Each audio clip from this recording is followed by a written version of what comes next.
Bonjour à tous, il me fait plaisir d'être avec vous ce soir. Pour ceux qui ne me connaissent pas, je suis Pasteur Frank. Donc, vous êtes à l'Assemblée du Plein Évangile. Nos capsules du mercredi, on est le 29 septembre au soir. Et donc, je suis très heureux de pouvoir partager avec vous sur le thème de ce mois-ci pour les capsules. Je suis content de pouvoir partager, de pouvoir échanger avec vous, surtout après. Lorsqu'on va être en Zoom, venez me rejoindre tout de suite après avec d'autres personnes, puis on discute, puis on continue. On prolonge en fait un peu le sujet de ce soir, relié au thème, et on a des échanges, on prend le temps de se connaître. Ça ne dure pas très longtemps, hein, ça commence vers 8h moins 10, entre 8h moins 10 et 8h.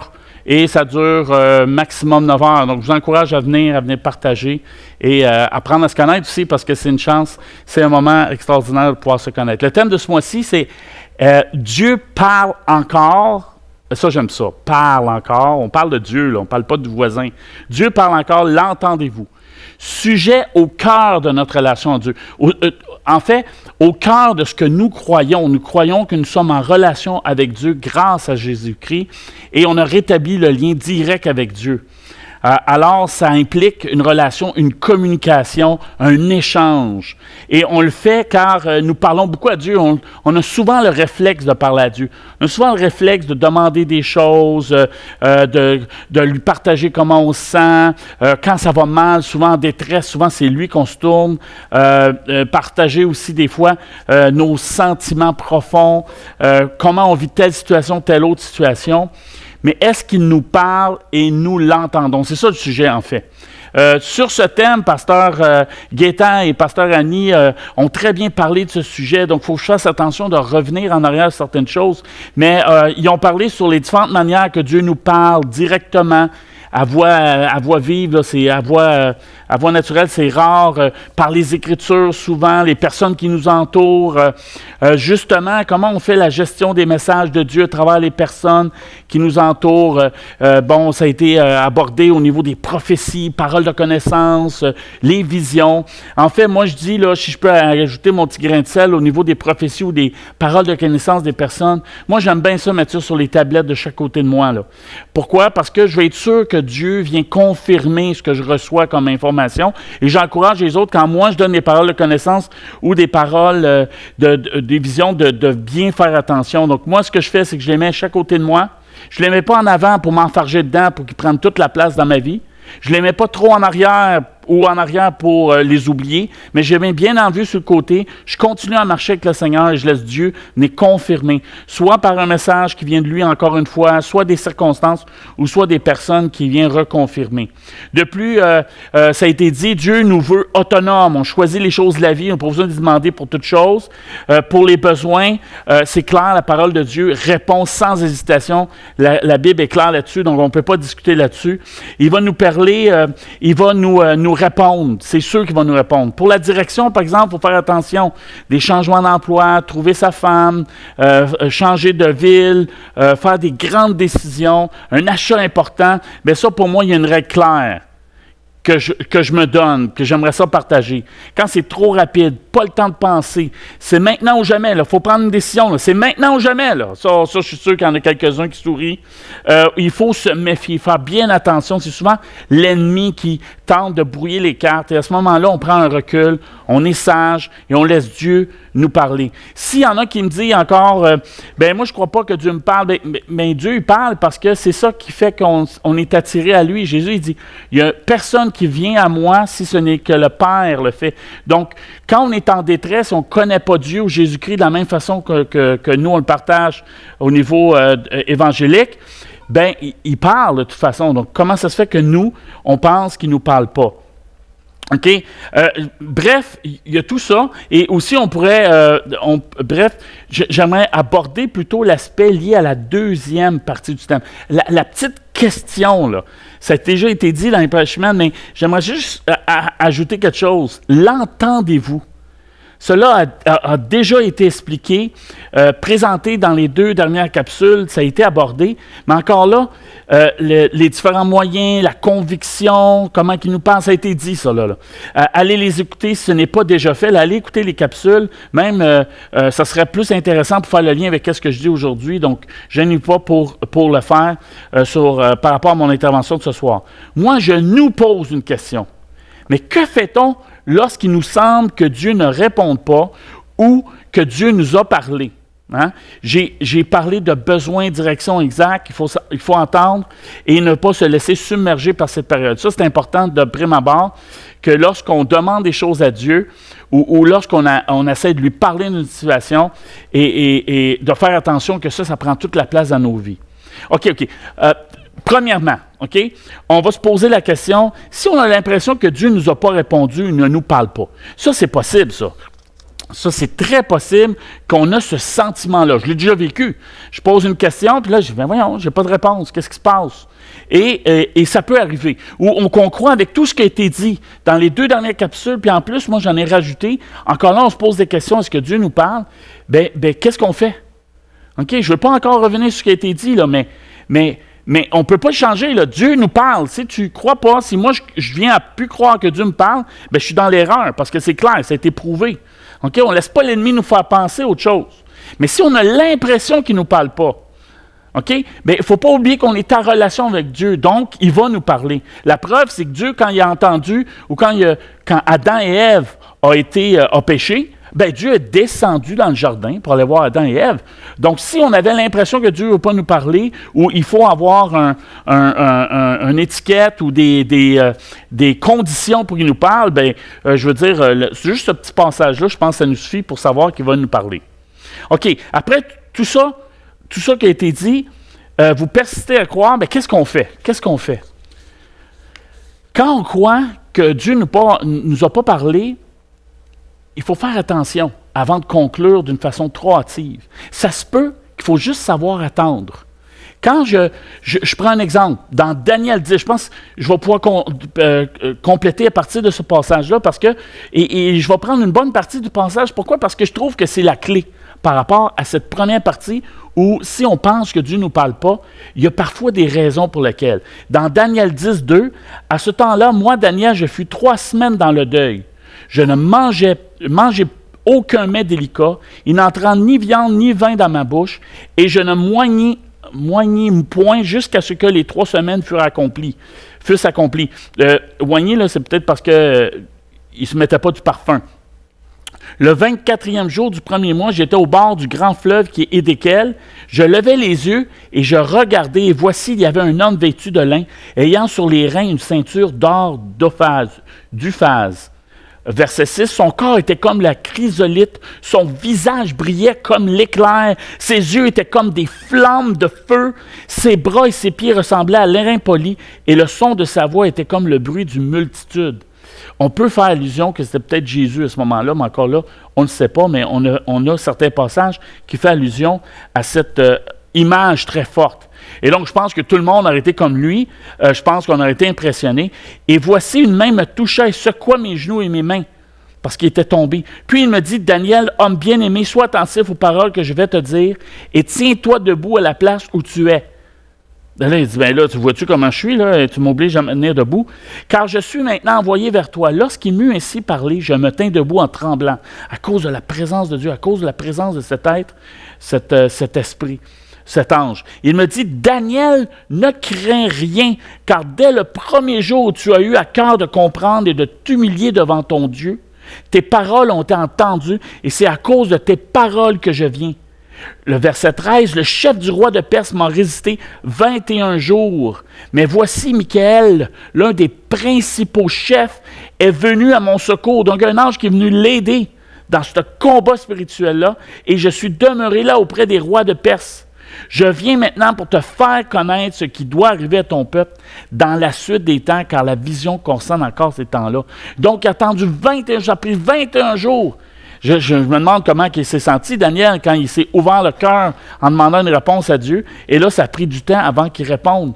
Donc ça arrive parfois dans nos vies quand on demande des choses à Dieu, de laisser le temps passer, de laisser le temps.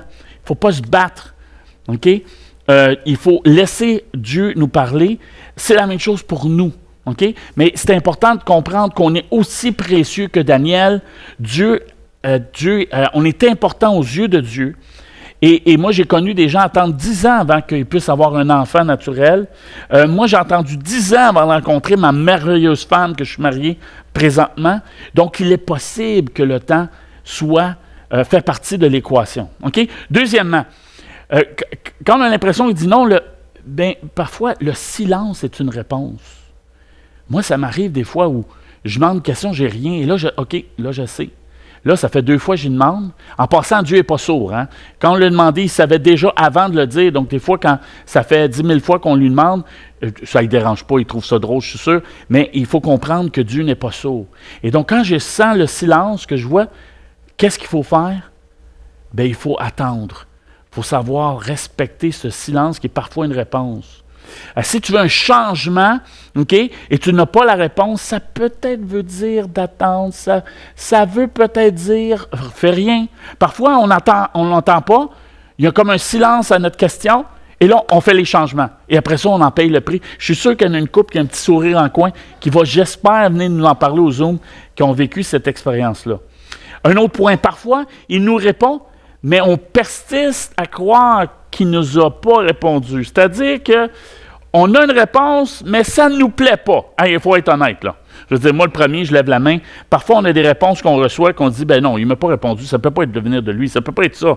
C'est possible, mais parfois, des fois, on n'aime pas sa réponse. Comme le sacrificateur dans l'Ancien Testament, où il a reçu une réponse d'un personnage, et là, en étant dans la prière, et là, quand il est revenu voir la personne, il dit, t'es-tu sûr que c'est vrai, c'est ça? Attends, je vais aller reconsulter. Et Dieu a dit oui. Il avait dit non en premier, mais il a dit oui après. Et après ça, on l'a su que c'est parce que tu as insisté et je t'ai laissé dans tes choses. Donc, il faut être très prudent et faire attention. La sagesse est de mise. C'est comme quand j'étais jeune, moi, je n'étais pas chrétien, je n'étais pas né nouveau, je n'avais pas accepté le Seigneur comme je le crois aujourd'hui, mais j'avais un principe, c'est que je demandais à Dieu, quand je rencontrais une femme, une fille, à laquelle je voulais sortir, développer une relation, je demandais à Dieu, c'est-tu la bonne personne? Et paf, quelques semaines après, ben, une chance, parce qu'aujourd'hui, je suis marié avec la femme que Dieu a choisie pour moi, ben, ça ne marchait pas.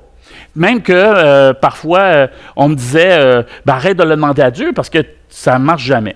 Puis une fois, j'étais avec une fille que je trouvais vraiment intéressante, puis je voulais vraiment progresser. Et là, j'entends dans mon esprit, demande-moi-le. Ah, j'ai dit, non, je te le demande pas. Je sais ce que tu vas me dire. Je veux pas te le demander. Et là, il me dit, demande-moi-le. Puis là, il ne m'a pas laissé tranquille. Toujours la question qui est revenue, demande-moi-le. Et là, je dis, OK, c'est beau, je vais te le demander. Et comme de fait, quelques jours après, il y a quelque chose qui est sorti. Et finalement, la relation s'est terminée. Et c'est comme ça, souvent, ça arrive. Un autre exemple d'achat de la maison. Je voulais tellement acheter une maison à quelque part. Et là, je disais à ma femme, OK, on va l'acheter. Voici les avantages, voici ça, voici. Et là, Dieu, à un moment donné, j'entends un non.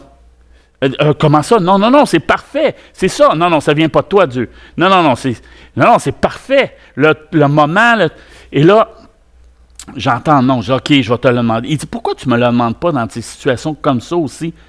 Ah, ben non, parce que je suis active, je vérifie, j'analyse. Non. Il dit, demande-moi-le. Je vais te le dire si c'est ma volonté. Je dis, OK, Seigneur. Et là, je me souviens avec les filles comment ils étaient. Et là, il me dit, non, c'est pas le moment. Et là, j'ai lâché le morceau. Aujourd'hui, j'ai la maison vraiment idéale pour nous. On est très, très heureux, puis on est satisfait. Juste montrer que parfois, un non, il faut l'accepter. Il faut être prêt à le recevoir. Et je suis sûr qu'il y aura plein d'histoires de gens qui ont déjà reçu des noms, puis ça ne leur plaisait pas. Parfois, on est trop centré sur notre demande. Donc, on n'entend plus la voix de Dieu s'il nous répond ou pas.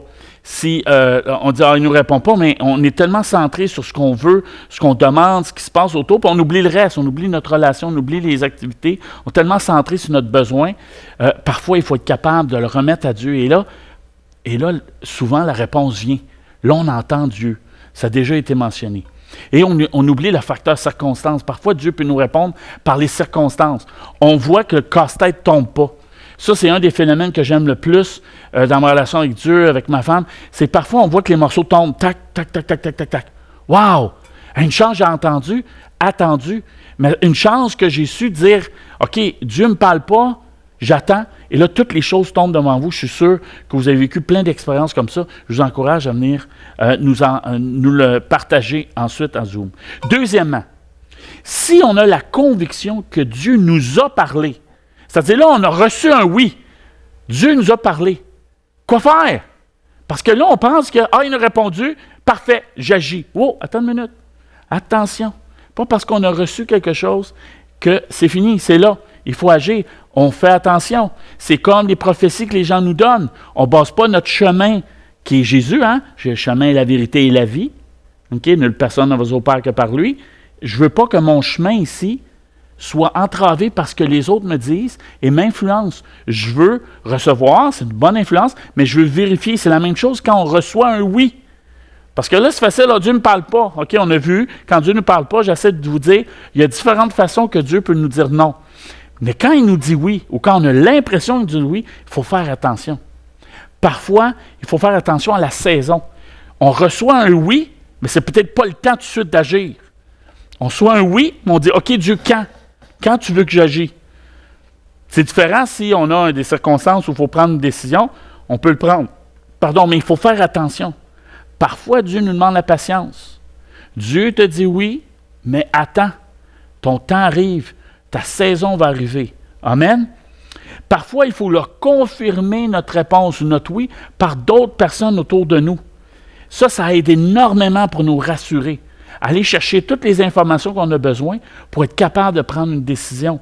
Moi, j'ai un principe. Si moi, je reçois la conviction que Dieu me dit quelque chose, puis quand je le partage à ma femme me dit « Oh non, pas pantoute, je ne le sens pas. » Pas pantoute, je ne le sens pas. Je ne le sens pas.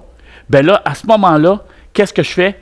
Attends une minute. Seigneur, si tu as la puissance de me révéler des choses à moi, tu dois avoir la puissance de le révéler à l'autre personne.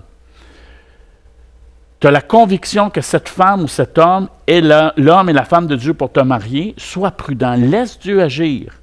Si c'est vraiment cette personne-là, Dieu va lui révéler la réponse.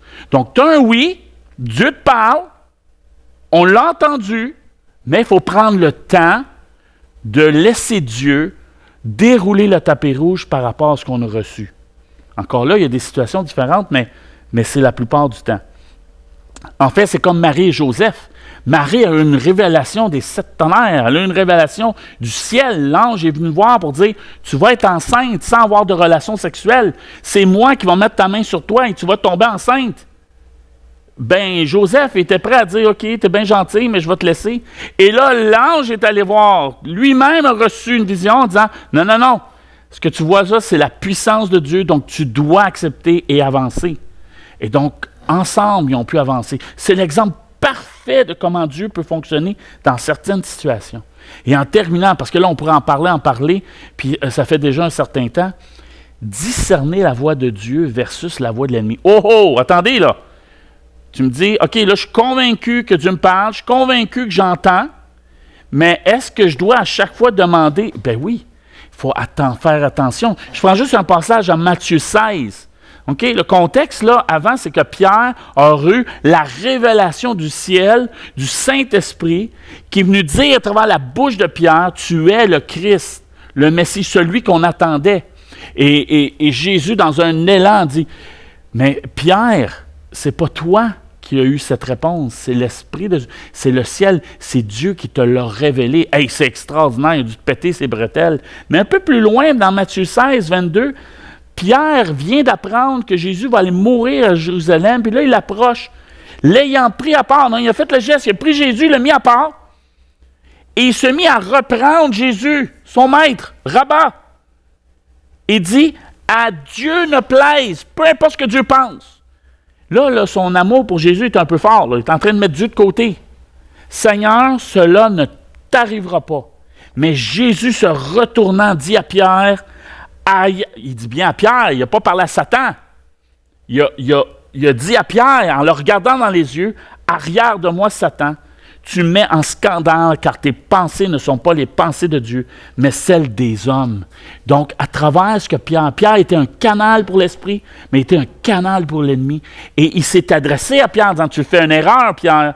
de laisser cette voix passer à travers toi. Mais je t'ai bien reconnu, Satan, va-t'en. Je ne me laisserai pas influencer par toi parce que tu penses comme les hommes. Et ça, parfois, ça nous arrive, où il faut faire le discernement. J'ai eu une révélation par rapport à une situation. Je laisse les détails, là, mais... Et là, j'étais convaincu que c'était de Dieu. J'avais vraiment entendu ça. Et à travers les circonstances où là, je dis, mais voyons, Dieu, il me dit oui. Il me dit oui. Il me dit que c'est ça, hein. Mais à force de prier, à force de vivre des événements par rapport à ce oui-là, bien, ça s'est révélé, c'était pas du tout ça. Tellement, là, j'étais angoissé dans mes temps de prière. Ça se peut pas que tu me dis oui. Ça se peut pas que tu me dis oui. Et là, les confirmations sont venues et j'ai réalisé que ça venait pas de lui. Parce qu'après ça, j'ai retourné ce que j'avais eu comme message. Et il y avait un petit détail. L'ennemi avait couvert ça de vérité, mais il y avait un petit détail que je me suis dit, ah, c'était plutôt ça qu'il m'avait dit. Donc, ce n'était pas réellement un message direct de ce que j'avais demandé au Seigneur au niveau de la prière. Je termine là-dessus. En conclusion, qu'est-ce qu'on peut faire? Il faut ne jamais, jamais douter que Dieu nous parle. Pourquoi? Parce que, comme ça a été dit dans les différentes capsules, Dieu nous aime. Il veut nous parler. Il a sacrifié son propre Fils pour retrouver cette relation avec nous. Ça, c'est drôle, un peu. Je dis drôle, mais c'est une expression québécoise qui veut dire, c'est un peu bizarre que Dieu serait sur son trône en disant, OK, moi, là, j'ai sacrifié mon Fils, mais aujourd'hui, ça ne me tente pas d'y répondre. C'est faux. C'est faux. Et on a la preuve quand Daniel a fait sa demande et il a prié. Il a prié pour avoir une réponse et ça a pris 21 jours à tout le monde spirituel à bouger pour être capable de recevoir cette réponse. Et là, on va dire, oui, mais cette réponse, c'est important, c'était sur le peuple de Dieu. Non, attends. On est précieux. Donc, Dieu veut nous parler. Dieu est là, c'est la base de la communication.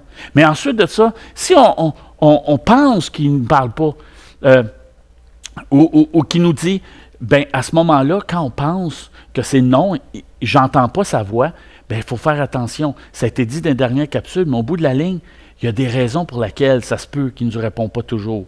Et deuxièmement, naturellement, il faut faire attention.